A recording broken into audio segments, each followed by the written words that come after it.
The Mayo Experience. Mayo Experience. Mayo Experience. Mayo Experience. Experience. Welcome to the Pat Mayo Experience, Dell Technologies Championship DraftKings picks and preview. If you missed Monday's show, go check that out. And don't forget, this tournament starts on a Friday, not a Thursday, so an extra day of research. And I recommend that you do your research, not only by consuming this content and all the great content out there. The DFS golf space is top-notch, but FantasyNational.com, still 3 events left in the playoffs. Then the swing season. And the swing season is like the softest part of DraftKings golf. Very, I would say easy money, because you're going to win some, you're going to lose some. But it's a softer market because people are paying less attention because football is coming. It's a great time to deploy FantasyNational.com. Have that at your backing. Save you a whole bunch of time on research, generating lineups. So go do that now, FantasyNational.com. And if you missed, the NFL is back. We have to talk about that as well. Win total shows over the weekend. Go check those out. They're a laugh riot. At least that's what Tim Andercutt said. And on Sunday, I dropped the DraftKings Strategy Show with Mike Leone, Andrew Dinkmeyer from DailyRoto.com. In fact, if you use the promo code THEPME, viewers of the show, if you go to DailyRoto.com, you get 10% off their NFL package. Plus, there is a giveaway for a year-long NFL package at DailyRoto.com at the beginning of that show. So I recommend you go check it out. Figure out how to use all the tools, the difference between cash and GPPs, and how you should structure your lineups. A lot of really good in-depth stuff from Mike and Drew, who have both had a lot of success at DraftKings NFL over the years. So let's move to a guy who's had a lot of success at DraftKings Golf, especially this year, especially last week. Second place in the Fantasy Golf World Championships. Almost took it home. It's Ben Rasa now of Awesemo.com. What's going on, dude? Yeah, I was very close. I was traveling. I was in San Diego. I went to Vegas. Flew home for Sunday. I probably should have stayed out. Everything was going good when I was out west. I came home Sunday and team fell apart, but, runner-up, can't really complain. No, you can't complain too much about it. So how much was second place? So second was 100. I tied for second, so I had to split second and third. 87.5 was what it came out to be, which was great. I had Keegan. I got to experience, I was telling you before the show, everyone always talks about going full Keegan. I rarely get burned by him, but I finally learned what that kind of means firsthand. It was pretty ugly. Yeah, so I'm guessing you're probably not going to get back on him this week? That was one of the things I was wondering what I was going to say on the show about him. I think it's reasonable for me to have a blind spot there. I can't imagine going. My God, he did. I will say this, that birdie on 17 really did help me, but my God, was it bad. All right, so I want to let everyone know there's a giveaway for 20 DraftKings dollars. If you go to the comment section, give the episode a like. That's step 1. Step 2, leave your DK handle and give me your favorite player in the $6,000 range at TPC Boston. That is not Luke List, because we all know that Luke List is the play from sub 7,000. So anyone else, who is your favorite play down in the $6,000 range? Let's talk about the course a little bit. TPC Boston got some big names who've won here over the years, and I think that there's a corollary with TPC Sawgrass as well, because we've seen a lot of players cross over in winning at TPC Boston and winning the Players' Championship. So I think that's an intriguing thing to look at. But for key stats, I'm looking at like strokes gained approach, birdie or better, proximity from 175 and beyond, in par 5 scoring. Is there anything that you're really honing in on this week as the type of player that you're looking for? No, I think we've seen that Bombers, I do think they have the advantage here. You're going to be more aggressive. I think in general, the first thing, it's only 98 guys, so you can be pretty aggressive. You can't lose anyone. 5 of 6 is going to be terrible, but it's such an easy cut to make. Scoring upside, aggressive off the tee, and then kind of what you just touched upon, good with the irons, par 5 scoring, pretty much the usual stuff. Yeah, it seems like the longer irons are going to come into play more this week than like your really good wedge players. I worked it out. 47% of approach shots come from beyond 175 yards. And that always gets us into Stenson's won here, Rory's won here, Ricky's won here. The really, really good players are really, really good from that range. So it's really difficult to try to mix and match from the top to see what you want and then go down the list and be like, well, is that guy actually any good? But even some former champions like Kirk's a former winner here, Hoffman, Webb Simpson, Adam Scott has won at TPC Boston in the past amongst all of the big names. So when you're looking at the very top of the list this week, obviously Dustin comes in at number 1 in the pricing. He is 11,000. What is he? 11,600. Yeah, that's a hefty price tag. JT, the defending champ, 11,400. Brooks, 11. Then Rory, Day, and Spieth are still all above $10,000. Do you have a particular lean right off the hop? Because I think I like Justin Thomas by far the best. I mean, what do you think I'm going to say? I know you're going to say Rory. That's right. So yeah, I like Rory the best, obviously. Besides that, I think a lot of people are going to do this. I would take the little savings. I like Rory, Day, and Spieth more than I like DJ, JT, and Brooks. I haven't built. It's only Monday, but I just think that if you give me a discount on those guys with ownership, say it's roughly the same, I don't mind that. I was on Spieth pretty heavy last week. I thought he played better than he scored. Got himself into major trouble. He missed a 6-inch putt like an idiot. If I had to go all the way to the top, I'm with you. I like JT more than I like DJ. He's had success. He just plays well. It seems firing on all cylinders. But for me, I'm more interested in the 10K range than the 11K range. So with a field like this where it's only 98 players as of right now, so Ricky's not playing, Molinari's not playing, and the other 98 inside the top 100 are there, we could see some more withdrawals as the week goes along, where it's all on a Friday lock that people might give an extra day before they WD. So always check out the column on dkplaybook.com. I'll have that updated when people withdraw. But do you think that leaving some money on the table here is the move to help differentiate your teams? Because it seems like all the picks should be concentrated in one spot. Yeah, I mean, I think I lean that more than a standard week. But even when I do that, I keep it within reason. I don't think there's any situation where I like to leave like more than $500 max. I'm not one of those people. I know some people leave even $1,000 or more on the table. I think there's always a spot to upgrade. I don't mind doing it. It's more if I have a team that's flat 50,000 and I don't see any leverage on it, then I try to adjust and make sure I have pricing as my unique differentiation. Well, with this pricing and so many people making the cut, like even there's going to be no MDF, so it's plausible. Like 80 guys made the cut last week. 80 of the 98 could make the cut this week. So do you treat it like a WGC a little bit, that you can go pure stars and scrubs here? Yeah, I do. I mean, if your guy's playing so bad that he's going to get cut, you're in probably pretty big trouble anyway. Obviously, the extra 36 holes, guys can make moves, but I treat it almost like a no cut. Just be really aggressive. It's tough to really, the guys who are very steady, good cut makers, a lot of that's negated in a situation like this because, like you just said, you're going to have 80% of the field possibly making this cut. It's a lot like the Masters in that way, I would suppose, because that field can be that field can be like 85 players, the top 50 in ties make it, and anyone within 10, but there's also like 20 guys in that field who just aren't making the cut. So that's right. The higher percentage of like reasonable plays are going to make the cut.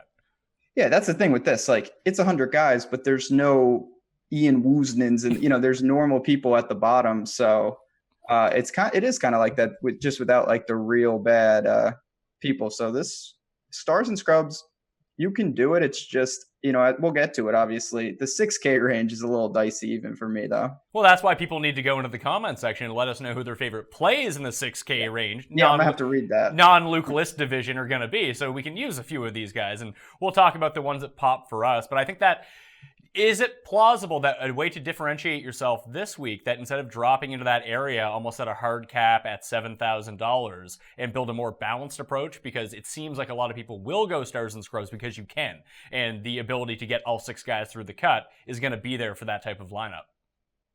Yeah, I think you're going to hear a lot about stars and scrubs for the reasons we're talking about. It's easier to get them through. You can load up on those top end guys. I have more interest in balanced right off the bat.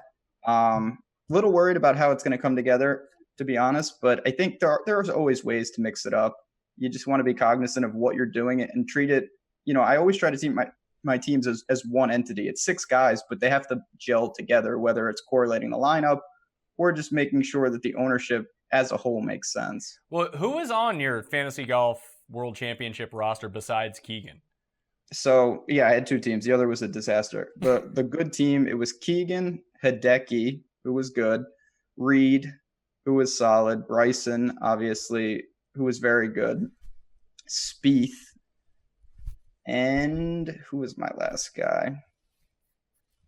Oh, Cantlay, who, truth be told, Cantlay saved the day. He hit a long putt on 18 to give me that stupid under 70 bonus. And that's what tied you for second? That was huge. Yeah, I was falling apart, and because I didn't have Finau, who was rolling, and he also got that bonus. So yeah, Patrick Cantlay, very clutch round. Yeah, I would say so, especially for your bank account. Since 2010, of guys that have played this tournament 5 times or more, Day, Dustin, ZJ, Woodland, Kirk, Matt Kuchar, Nick Watney, JB Holmes, Brendan Steele, and Jason Duffner have never missed a cut. Isn't that kind of crazy? Yeah, I mean, it's an easier cut, but that is kind of crazy. That's more guys than I thought you were going to. And you rattled off some guys at the end there that I didn't think would be on a list like that. Yeah, because I mean, once we get down to the bottom area, I actually kind of like JB Holmes a little bit this week, and we'll talk about that more. But back to the very top, you like those 3 guys in the 10Ks more than the 11K guys for what it does to your salary cap? I do. I still think that, you can do stars and scrubs differently. It's not just like, oh, I got to take the top couple guys and fill it out. You can be unique. You can load up on a range and then take two real cheapies. You can mix and match. And yeah, I think that for me, I don't see a ton of difference between the 11K and the 10K. So I'll take some of the discounts. I tend to like those guys better just in general. In Spieth's case, I do think he is trending upward, even though it's very frustrating to watch. So I'm willing to kind of stay on that and keep buying. Do you think that we're overlooking Dustin at all here because we're not really keen on him? Maybe it's more so the price for me. And then if you put him head to head with Justin Thomas, I like Justin Thomas at this track just a little bit more. But is this a situation where people just avoid Dustin because he's too expensive?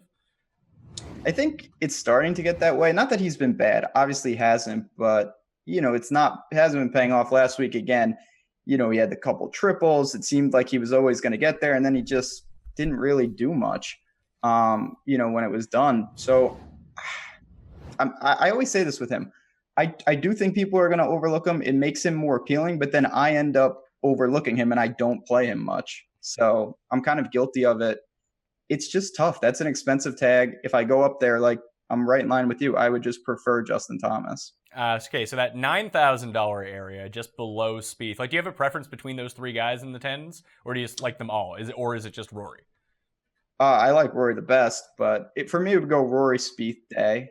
I was kind of surprised about Day's weekend. I really thought I was worried about him. I was fading him a little, and I thought he was going to charge. Didn't do much. If he can keep his somewhat bad off the tee spraying in check here, I think there's a pretty good setup for him. Yeah. So at $9,000, you got Tiger at 97, Scott at 94, Rose at 93, Rahm at 91, then Patrick Cantlay at an even $9,000.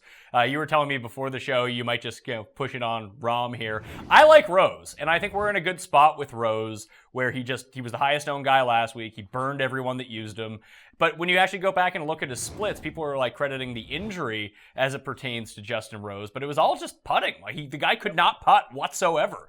And I don't understand how that's an injury thing. Like if he's gaining strokes off the tee, he's gaining strokes through approach, and he lost 6 strokes putting through 2 rounds. If it was anyone else and he wasn't injured coming in, you'd say, oh, bad week. Let's just move on and use him again. But I feel like people are going to move off of him. And now we get him at a really good price. I'm kind of torn on this because I'm betting him at 25-1. So maybe I should avoid him on DraftKings, but screw it. I'm just going to use him anyway. Yeah, no, I'm with you. Rose, to me, that happens. He missed a cut finally, and he missed it he did everything he needed to do to get through. He just was ice cold with the putter. I'm not alarmed whatsoever. You get a price drop. Maybe you get an ownership discount. I don't think it'll be much, to be honest. Absolutely going back to him. I wish I could say Rahm's in the same boat. It's not the same boat, but at the same time, he has been really cold with the putter. It's not really firing, but I think just that it's more erratic than anything else. The top end upside is still there. And in a cut like this, I would hope that he could find a way through. So he's a guy that's been burning people here and there. I really like both of them in the 9K. You could start with those two and make some really interesting teams. Well, what about Tiger and Scott? Because I think that people are kind of building the Scott momentum. He's down to 28-1 in the betting market right now. He's won at this course before. But Tiger's sitting right there as well. Although Scott might be trending, I actually really liked how Tiger played last week, and I think this is a nice fit for him where you mentioned like if Day can just not spray it off the tee, Tiger's sort of in the same boat, but these are easier fairways to hit. I don't think the driver is going to be as much of a challenge for him here as it was last week, and he ran cold with his putter, and now we're back on super fast greens, which is the preference for Tiger and Rory too. Yeah, I mean, I see it with Tiger. It was a weird week for him. You just talked about it. He could not score. He had like, I don't know how many birdies, but it wasn't a lot total. He just was not putting them in. Everything else looks good. The irons are obviously on fire still. Shouldn't have to hit driver, which is the key with him. I don't know. It's so hard to gauge him, to be honest. Like, he's there. The ownership always follows because he is Tiger. I definitely prefer Rose and Rahm, but this is a situation I probably try to cancel him. I think I'll try to figure out what he is ownership-wise and maybe go slightly above, slightly below. What about Cantlay? For me, played well last week, good player.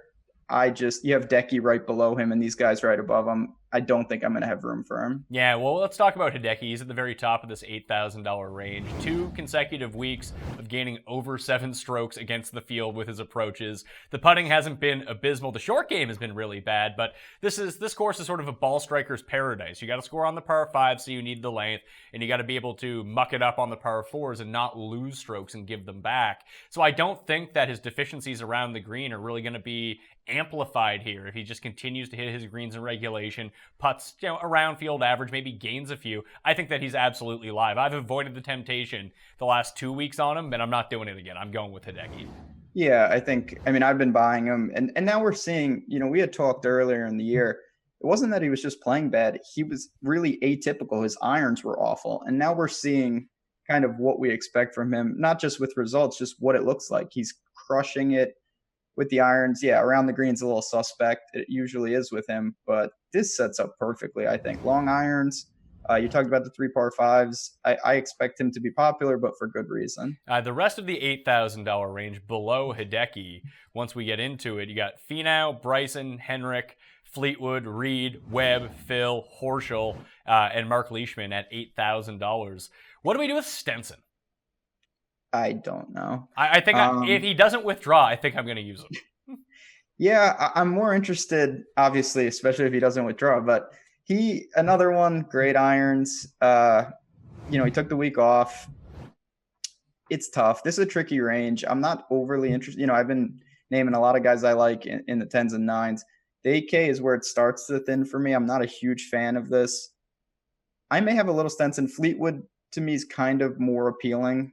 Don't know what the ownership will look like with someone like that, but 8,500 is pretty tempting in a range that I'm not overly high on. I have no interest in Finau.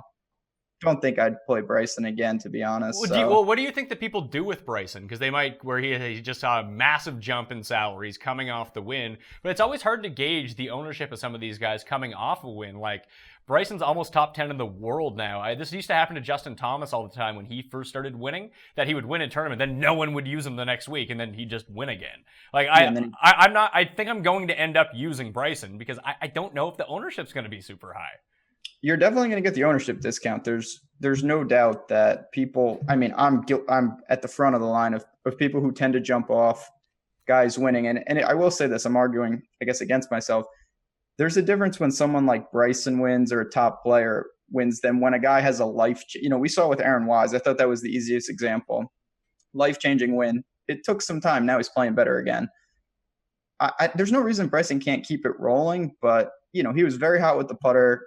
I just think for me, if I go in this range, give me Stenson, give me Fleetwood, even Patrick Reed. I've been using him, and it's not clicking perfectly, but I always like to roster Reed kind of in this mid 8K range when he's there. Yeah, it was the success of you winning the Thunderdome at the Masters. That really paid off. But he does he has top 10s each of the past 3 years at this course too. And he comes in with good form, not great form. And it does seem like he's flying under the radar a little bit.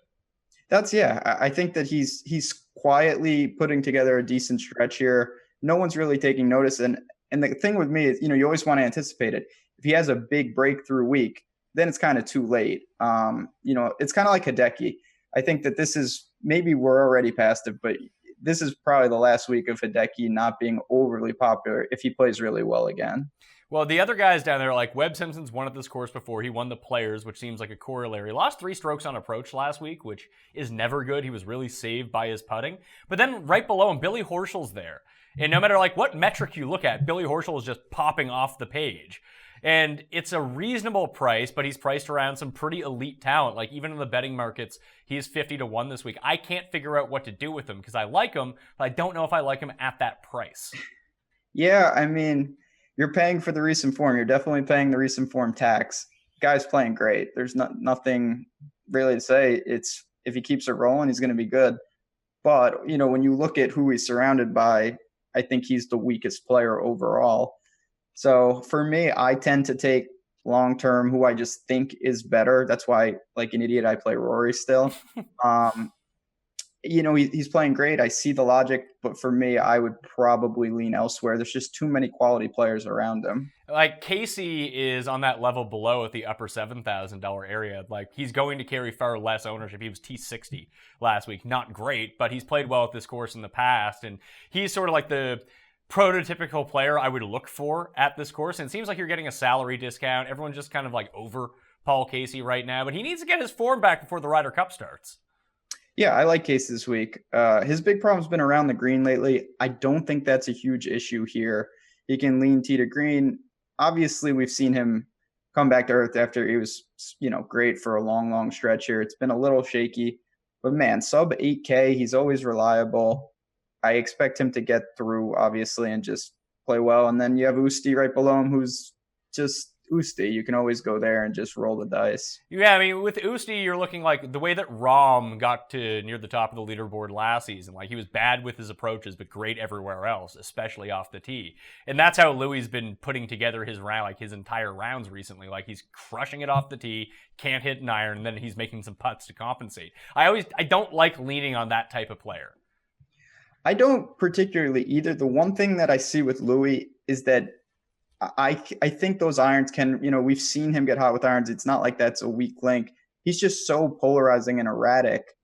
I think part of the risk with him is that he can blow up so easily. When you only have to beat 20 guys to see the weekend, he's the type of guy, he can score really well. You know, the withdrawal is always, you can ask me from the PGA or he burned me horribly, but I don't know. That's the kind of guy I always like to have some exposure to just because the upside is always there. What about the last two guys in the 8K? I'll even throw Webb into that. Any interest in Webb, Phil, or Leishman? God, Phil. Phil a little. I played him last week for the first time in a long, long time. He was all right. You know, he showed promise, and then he did some Phil things. He's another one. I think he fits into this mold where, you know, if he can stay out of the extreme problems off the tee, everything else is going to be good. You know, he's get the irons, hit some fairways, and then have some good looks at it. So he's trending, I think, a little upwards. The ownership hasn't been massive. I like him kind of over the other two. In that other like top of the $7,000, like $7,500, I feel like this is sort of a dead range. And knowing that, the winning lineup is going to have someone from this range on it because they'll come like T3. No one will own them, but it's like Snedeker, Woodland, Hatton, Bubba, Wise, Zach, Poulter, Kuchar, Na, Cabrera, Bayo. Hoffman will be popular. He's a former winner here. But like, do you have a preference of those guys? Like, I like Hatton. That's about it. Yeah, Hatton, I mean, really, really good last week. Well, he had a really good Sunday last week. Yeah, well, that was enough he was really smoking at the end there. I don't know, figured something out with the putter. Bubba does interest me a little. I really should pass that to you. You know what to do with Bubba. I obviously don't. You play him at all the right times. You have no interest there? My Bubba radar has been off. The last 2 times I've used him, he's been awful. So I've used him 5 times this year, 3 wins and 2 with horrible miscuts. So I don't really know. I got to look up what he's done here over the years. I feel like if this was actually like a really good Bubba track, he would have won here at some point. Let's see. Yeah, Dell. Yeah, like he's never finished better than 29th at this tournament, at least since 2012. Yeah, that surprises me, to be honest. I thought that his style could fit here, but he is one of the players that when you see consistent course history, it is kind of dicey, as we've talked about on both sides. When he's likes a course, he tends to win there.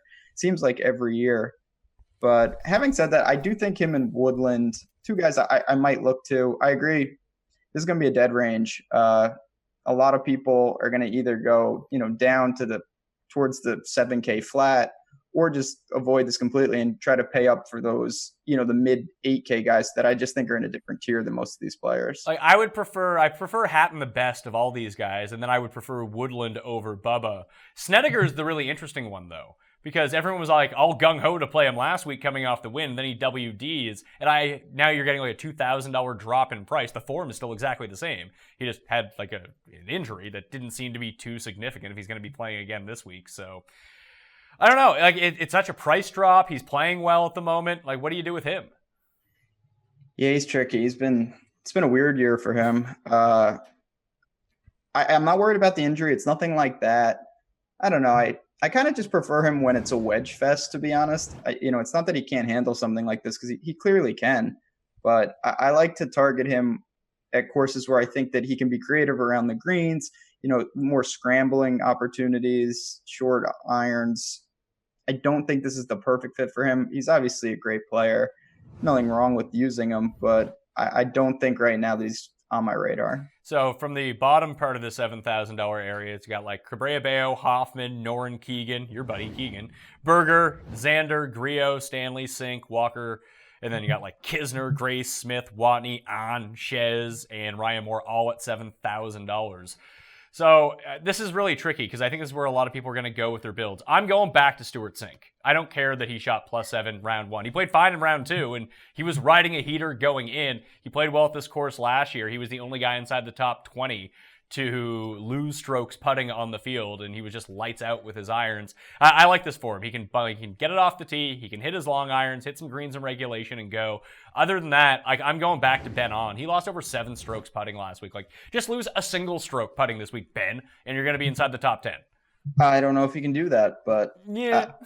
You look at it. If he can do that, it would be nice. He lost 9 strokes at Bridgestone. Yeah. That's bad. He can't putt. But having said that, if he can just keep it around average tee to green, it checks out. Good with long irons. I also am buying there. The guy, and this is more just a gut feel, I'm going back to Grillo. He was great. Then he fizzled out. He was missing cuts in majors. He was all right last week. I don't think many people are really going to be on him. I expect him to have a pretty good showing here. You can just lean on the approach game. Bent grass should be no problem. Kind of just, it's one of those things. It's just a gut feel. I like this price, though. He's a good last man in my opinion. Instead of going Griot, I think I'm going to go with the recently hot fire Chez Reavie instead. Oh, my God. He's 12th at the PGA. He was 20th last week. He's played well at this course in the past, and he's a form player. It's like, although now taking him now that he's in a bit of form after just a horrible summer, he might go like full Hadley and shoot like +12. But I don't think that anyone's going to go to him. No, you're definitely spot on about that. That guy was so bad for so long, it felt like. I am not going there. I'm not a Chez guy. The irons have heated up. He's putting better. For me, again, I give me Griot. I'll throw, Brandon Grace. I don't know what to make of him, to be honest. He stormed out good, and then he missed the cut last week. It's pretty ugly, but he's still a quality player. For me, it's just a talent thing. I'll take Grace, Benyon, and Griot in this range kind of over people like Chez. Well, I'll go with, maybe this is where I differentiate my teams a little bit this week. If I go a bit chalkier at the top, I'll drop down. I'll take On. I'll take Chez. I'll take Stuart Sink. And I might even, there's Kyle Stanley's right there at 7,100 as well. That I like the way that I'm targeting very similar bad putter, good ball striker type guys, and hope this is a week where these fast greens that they can get something rolling. But Kyle Stanley also fits that mold as well. Yeah, he absolutely does. And we talk about that all the time. If you're going to take a couple of them, there's no sense. You might as well correlate it and hope that, the greens lend itself to putting being somewhat of a, more of a luck fest than it already is. I know I can't play him. I want to, Do you have any interest in Noren, or has he just been too bad? Jeff and I talked about this on Monday. It's like a guy can't hit irons anymore, and I don't know what the problem is. Now, if you're playing it from the way that you've been talking about, that just long-term skill versus the other players in this area is way higher than everyone else. But I think that I would use Xander instead. Yeah. Yeah, I mean, that's where I get into trouble because Noren is going to be non-existent in terms of ownership. And long term, I really like him, when he's grouped around these guys, but it seems like something might be wrong because you just talked about it. His approach game is just horrendous right now. Was terrible last week. I think I have to pass, but boy, do I want to just buy a little. Do you have any faith that Cam Smith has just figured it back out and he's good again? Not really. That's another one. That's in your account. You're a Cam Smith guy. You get him right. I didn't get him right last week because I had no shares. Yeah, it was tough. I mean, I don't know many people that did have any Cam Smith shares last week.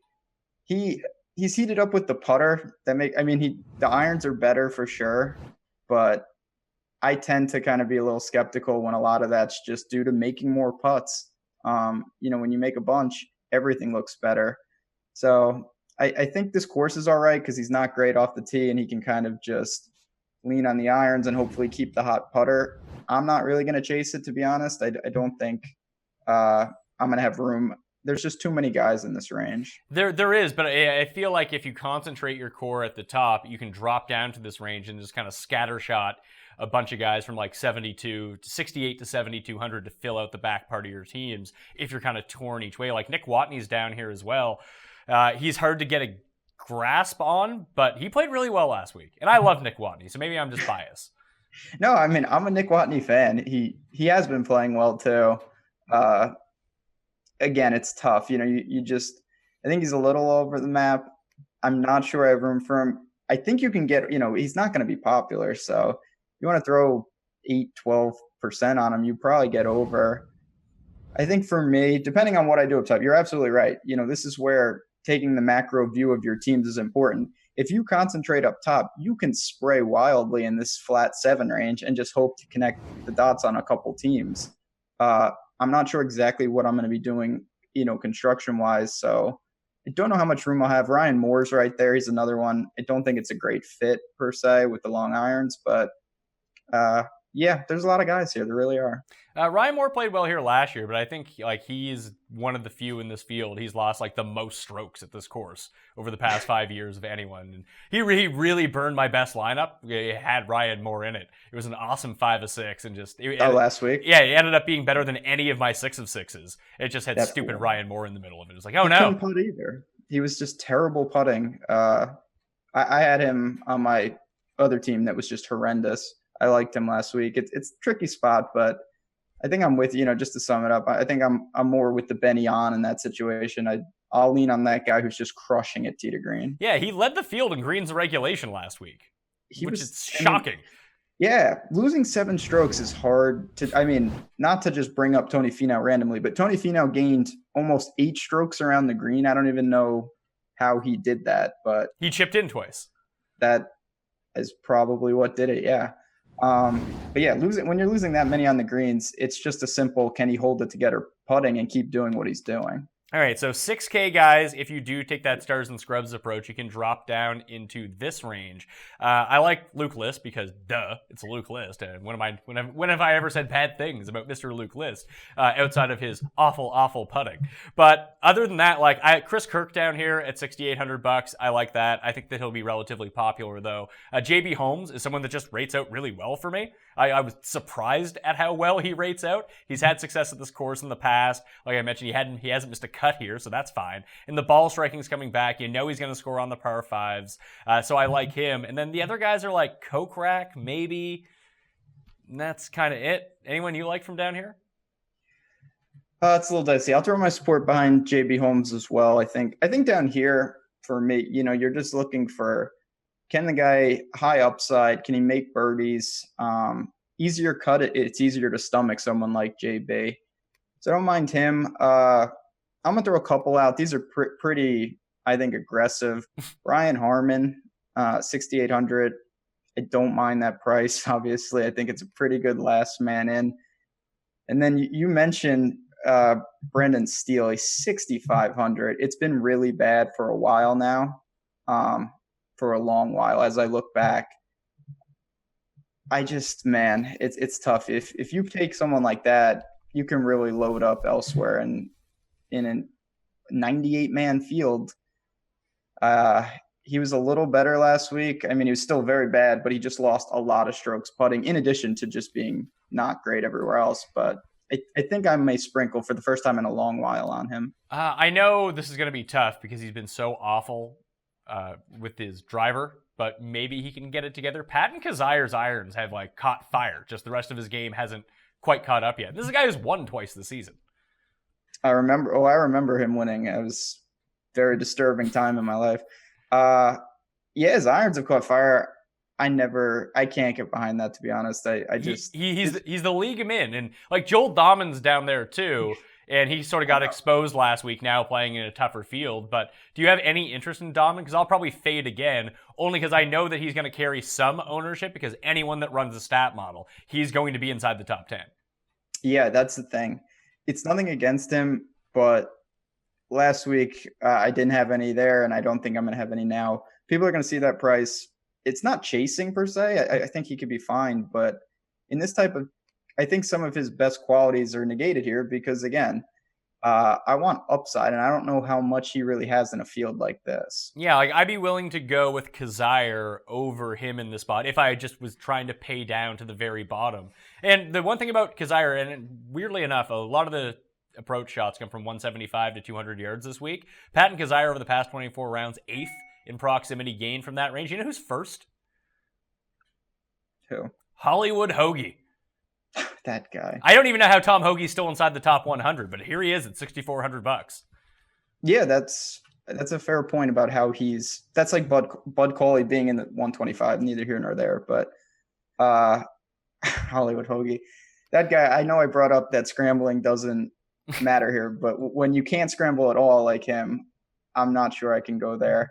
Did Kevin Tway pique your interest at all? Not really. Like so much of his value, I know he's a bomber that maybe he can overcome some of this, but so much of his value the past few weeks has been derived from his putter that you just know that wasn't going to continue. Yeah, no, that's true. And he is not the highest variance guy. I'd rather take stabs on someone like Uline who's just out of control. Not good, which is unfortunate, but this is a tough range. I don't see a bunch down here. I'm surprised you haven't. Maybe we're saving it, but your boy Si Woo is there. You got the players correlation. You know what I did? He was 250 to 1, okay. So I bet him. That is the move with him. You can always just do that, and then you don't have to worry about the DraftKings aspect. Yeah. 250, that's pretty nice. Yeah, 250 to 1. You get the each way in there. Now it's paying like 62.5 to 1 for him to come inside the top 5. Like, come inside the top 5, Siwoo. That's going to be fine. Yeah, that'll work. So, who was the last guy I was looking at here? Oh, Vegas. Johnny Boy. Johnny Boy had a good week. The other guy, too, who was, I think, second in birdies last week was Bronson Burgoon. That guy, yeah. It's pretty good. I'm not super high on him. I hadn't played him when he was getting a little chalky. The thing is, and I know I just keep saying this with guys over and over, he gained a boatload on the greens last week. He did. He gained a boatload with his irons, too, though. He did. That's true. Which is, I think you can expect his irons to be good week in, week out. Obviously, off the tee, strong player. The putting, I'm not sure we see that again. That was kind of an outlier. So, can he be decent? I don't mind it. I'm not sure how much I'm going to try to dip into this range if I don't have to, because to me, that's 7K. The low 7Ks. There's a lot of guys there that I would rather have. Yeah, and I think that if you don't use Dustin, or even if you use like Thomas, then go to Hideki or something, then you can just use these bottom $7,000 players. And I think the overall quality of your team, and like we talked about off the top as well, that if it's going to be a lot like a WGC or a lot like a Masters, in order to win a giant tournament this week, like you can't have the T78 guy. Yeah, no, it's not going to work. And you're going to need, like you just said, you're going to need all 6 doing something. You're going to need guys scoring down here, even if they're not getting a ton of placement points. you're going to need guys to outscore their finish if they're coming in and on the back half of the results.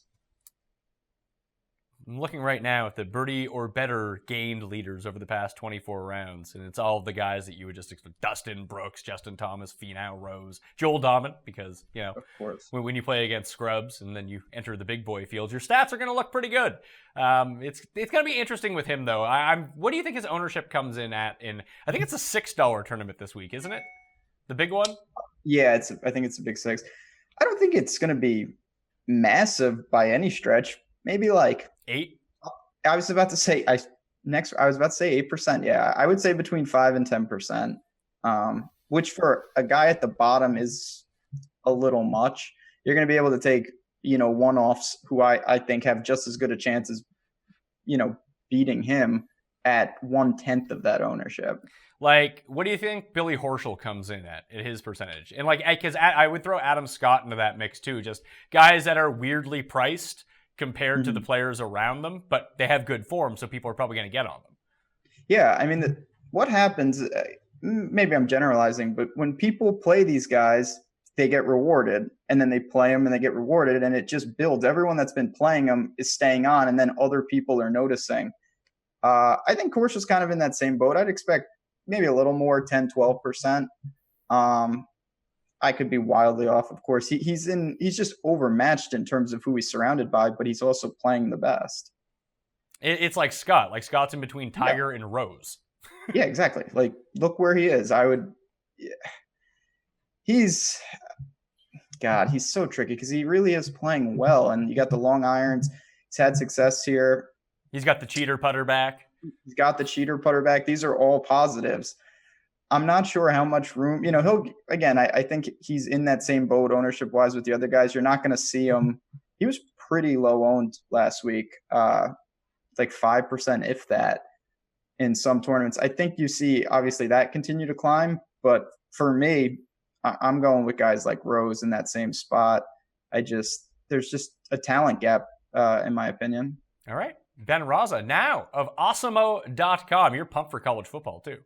I really am. Yeah, I was in Vegas and I got great news that college football is back. So really excited. Obviously, I have to cross the border to Connecticut to play, but that's no big deal. I'll be ready to go. Hopefully, maybe I'll get on a college football show with you one time. That'd be a fun time. I'll get you, I'll get Adon, I'll get Gup to come on and talk about it, because I have no clue when it comes to college football. I really don't pay attention to it whatsoever. So I feel like, because you were doing really well at college football before it went away, how is the market for college football? Do people play it and just have no clue what they're doing?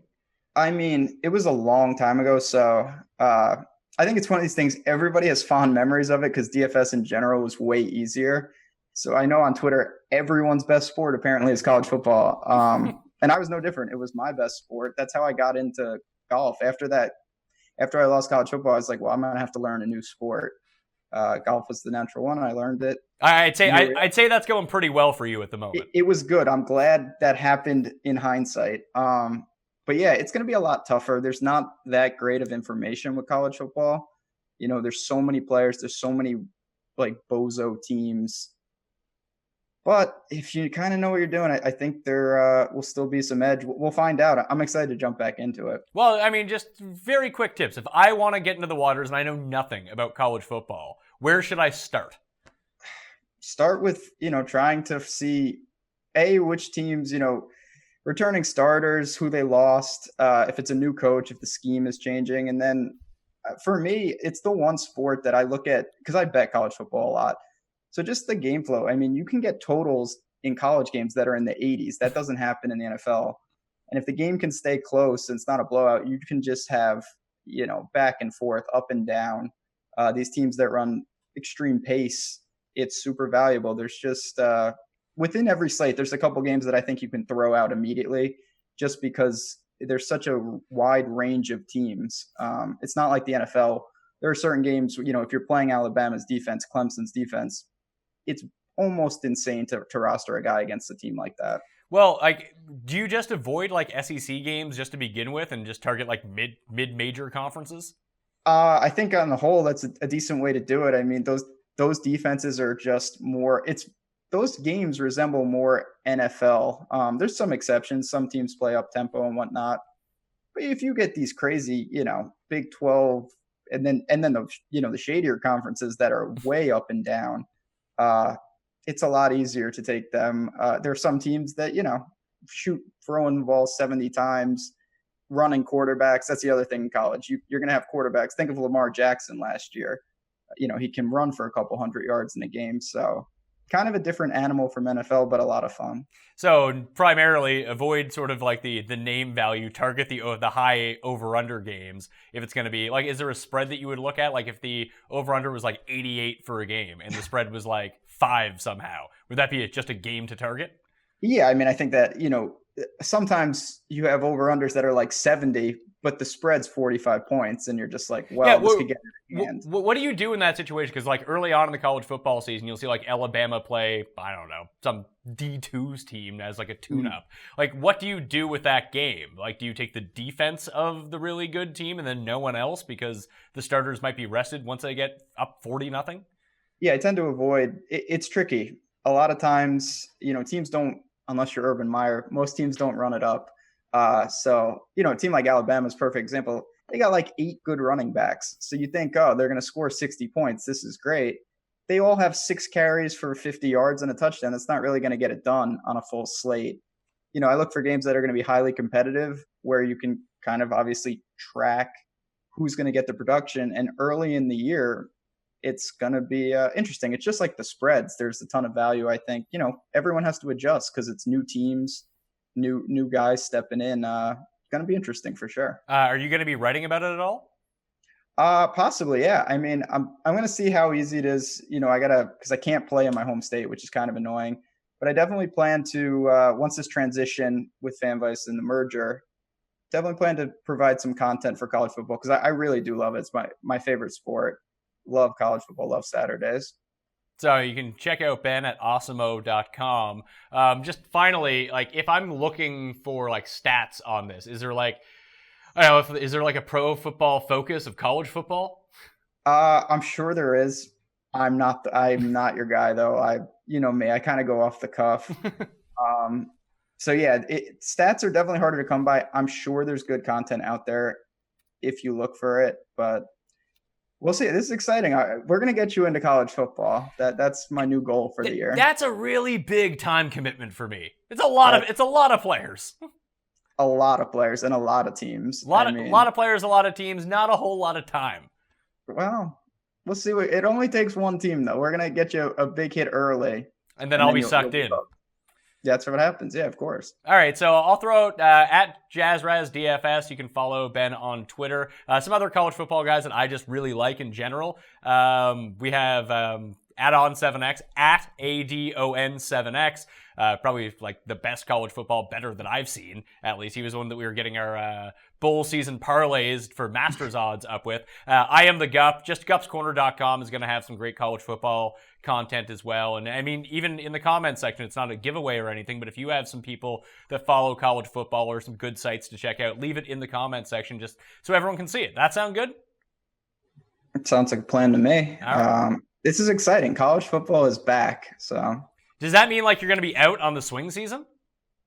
No, I'll be in. I'll just be, I mean, my girlfriend's not thrilled about what's about to come now that college football is here. It's going to be a busy time with that, NFL, and golf. So I'll definitely be in the swing season, though. I'll be ready to go. All right. Ben Rasa, check him out at awesemo.com. I'm Pat Mayo. You can follow me on Twitter, Instagram, and Facebook at the PME. Subscribe to the Pat Mayo Experience, audio versions, and to get in the $20 DK giveaway draw, maybe you could win one of those $20 DK. Give the episode a like, leave your DraftKings handle and your favorite non-Luke-less play in the $6,000 area for the Dell Technologies Championship. I'm Pat Mayo. Good luck this week. I'll see you next time. Mayo Experience! Experience!